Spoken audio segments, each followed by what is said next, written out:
All right, Krystal, what's on your radar? Well, friends, Nathan Robinson of Current Affairs has come for us. A full 3 months after our book came out, he decided to write a review, arguing that Saagar and his views are beyond the pale, and I am complicit in enabling him. Now, honestly, I always wonder how to respond to these things. Do you just ignore it? Do you send down a snippy tweet, which I did, and move on? But I'm sure Nathan's critique is frankly one that is shared by others, so I do think that it is worth addressing.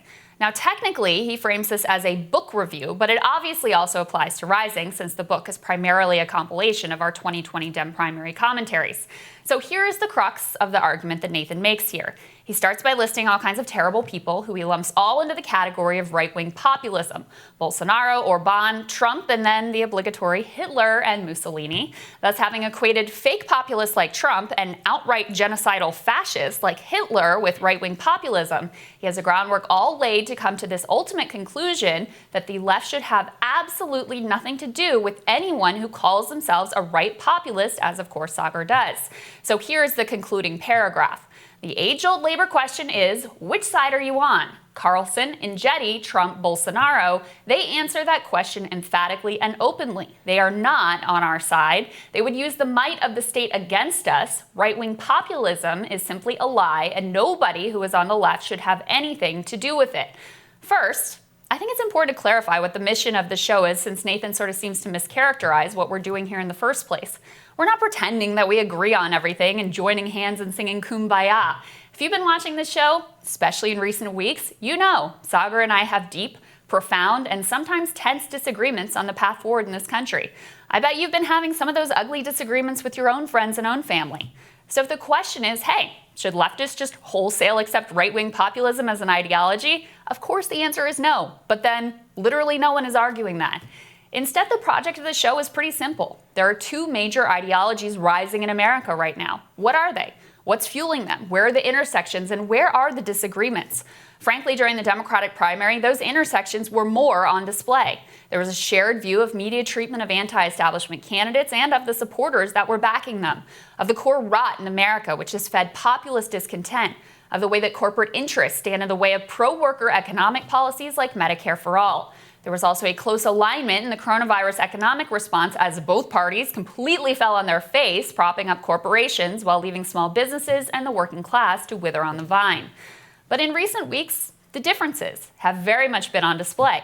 You know, we profoundly disagree on the nature of the protests, on structural racism, on policing, on the use of force by law enforcement, and maybe most of all, on deploying the military to quell protests. I won't lie, it has been extremely uncomfortable. It's easy to argue about these things in carefully composed tweets sent into an audience of your ideological brethren. It's harder to engage with them in real time, face to face, without the benefit of a straw man. I've grappled these past weeks myself with the tenability of exactly what we're attempting to do. After all, there is a reason why no one else is doing it. It's not easy. But ultimately, once I calm down, I just fundamentally don't believe the left benefits from isolation, deplatforming, and a refusal to engage. In fact, on this show, I've seen quite the opposite. Let's take as an example probably the most fraught issue over the past few weeks, which has been Trump's threat to invoke the Insurrection Act. Now, I do believe such a deployment of the active duty military against protesters would be a terrifying move towards authoritarianism and, yes, towards fascism. I made that case explicitly on the show, and we debated it here fiercely. I wish that was a view that was outside of mainstream acceptability, beyond the pale, so to speak. But we have to acknowledge that it's not. When the president is advocating for military deployment and a sizable chunk of the population is in support of it, I believe engagement is more effective than burying your head in the sand. That's different from saying that every crank or fringe view deserves a hearing, and it can be hard to know where to draw that line. But in general, when a view is held by powerful leaders and a large portion of the country, I believe direct engagement is a more effective strategy than shunning.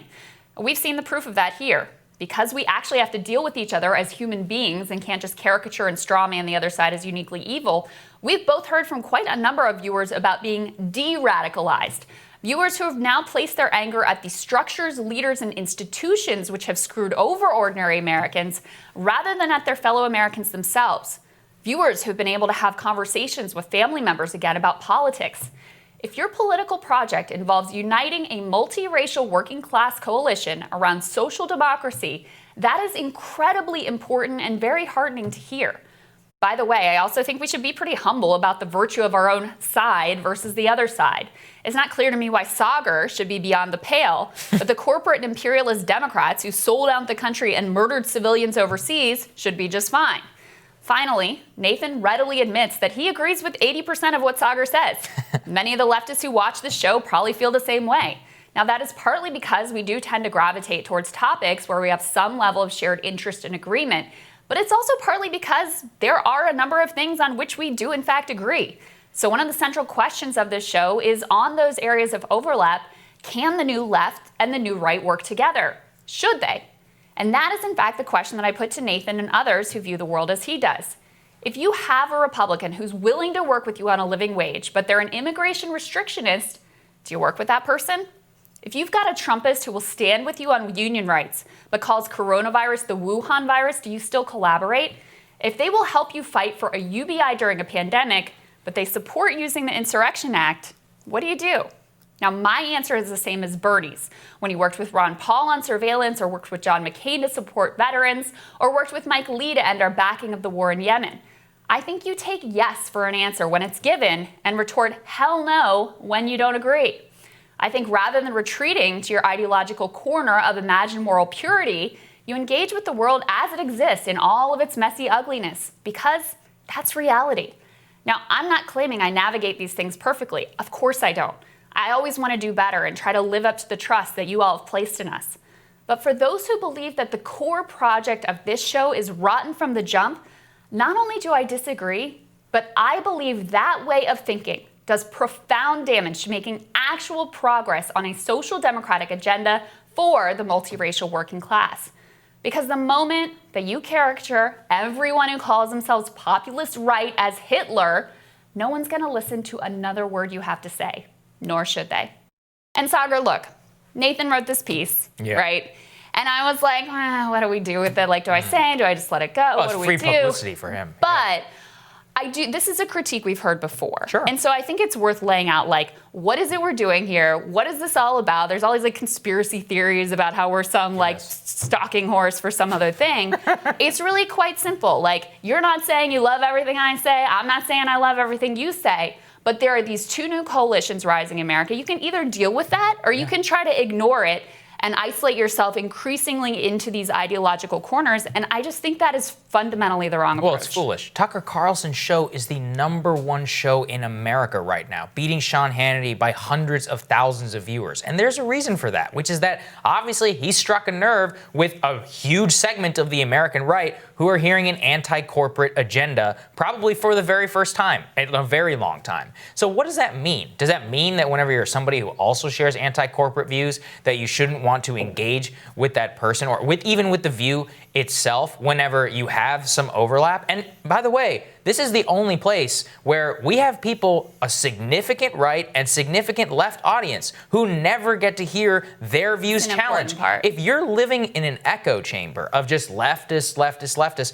then of course that's how you create somebody who caricatures, who caricatures me or Tucker or whatever is the same as Hitler, as Mussolini. And it's also, as you said, I hear from people on the right, hard right folks all the time who watch this show, who said, you know what? I had to consider that they don't all just want to kill us, and that instead what it really is that the structures, that the way that we're all divided is really my enemy, and that's the focus that I want to focus on. So is that not a benefit to you and to many people on the left? If they are willing to hear those people out, I think it is. Yeah. I think it's the same way on the left. And again, what did we cover here during the coronavirus pandemic?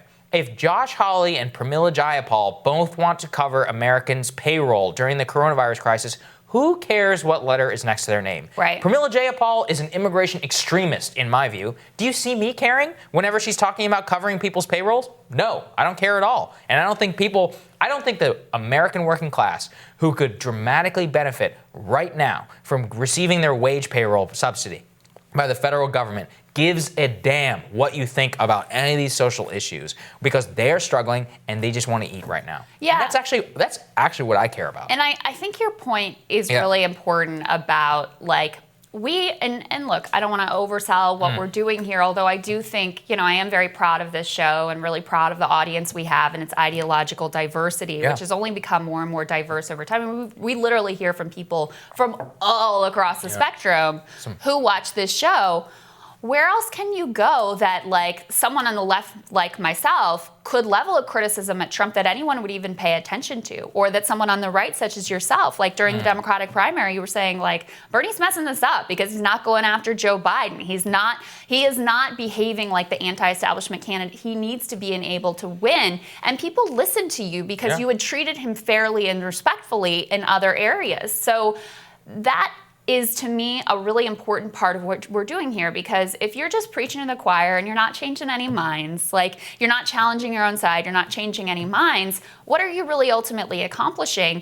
And that translates into the policy level and your approach there. If you only want to just maintain your moral purity, then, you're not going to get a lot accomplished. But if you're willing to find those overlaps, and part of what we've been interested in this show that no one's done before, I think it's fair to say, is exploring in these new coalitions, are there new places of overlap that are different from the terrible old places of overlap around like going to war and cutting taxes for corporations and shipping jobs overseas? Like, where are they? What can we work together on? Where are the distinctions?